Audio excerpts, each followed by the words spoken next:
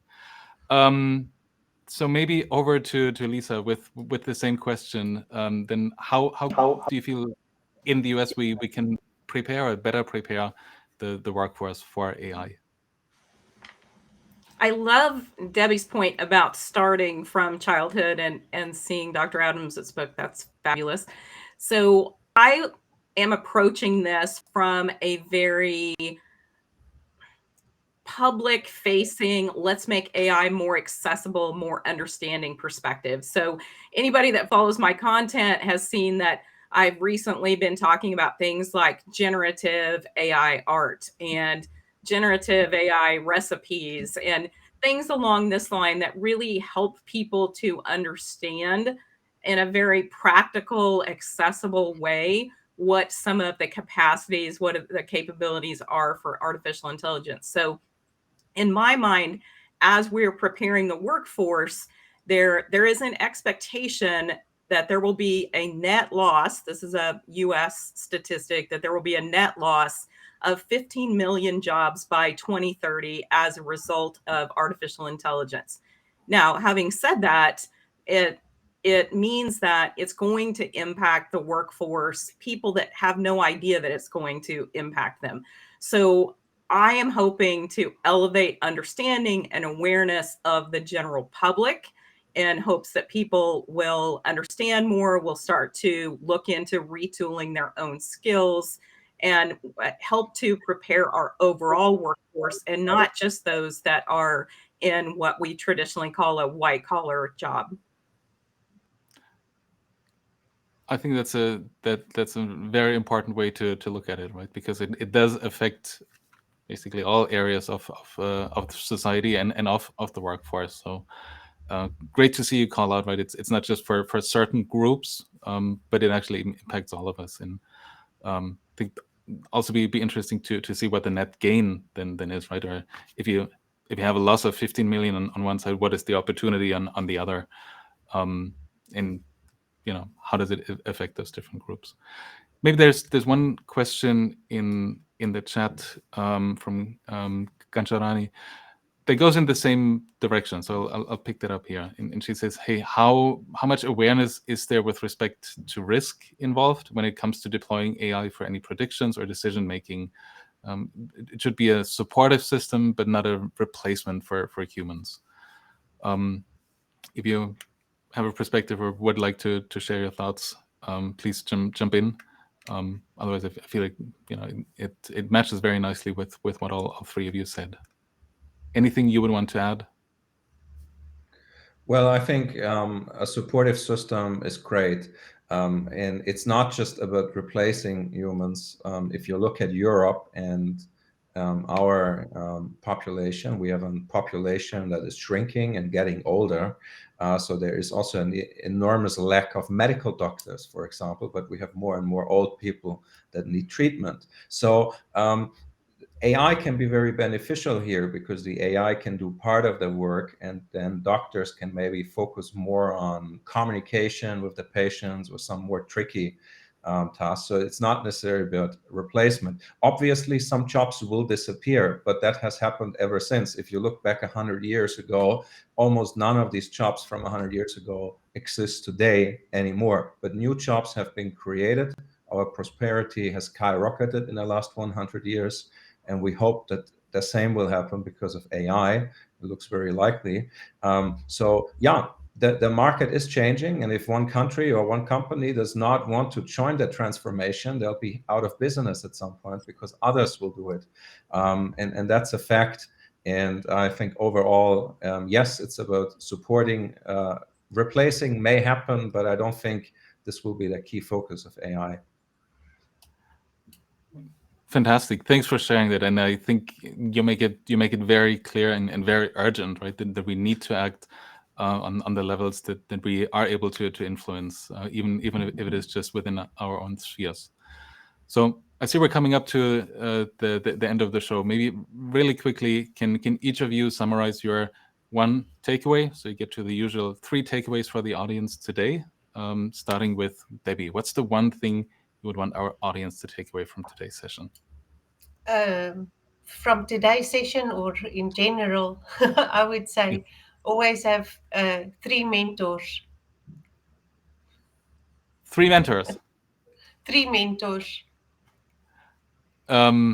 For different topics or in general? That makes me curious. Yeah, for example, for a technical person, have a technical mentor, have a career mentor, and have somebody in any other way to help you navigate your future. Awesome. That's great advice. I haven't thought about it like that myself. So awesome. Thank you. Over to Lisa, the one takeaway for the audience. Sure. The United States is in a pro-AI mindset, meaning that there hasn't been a lot of regulation or legislation around AI, which is allowing it to an environment that's highly innovative. So I'm very encouraged. I like what Patrick has had to say about let's focus on the opportunities. I think we're just barely scratching the surface of what is possible, and want to encourage people to get engaged.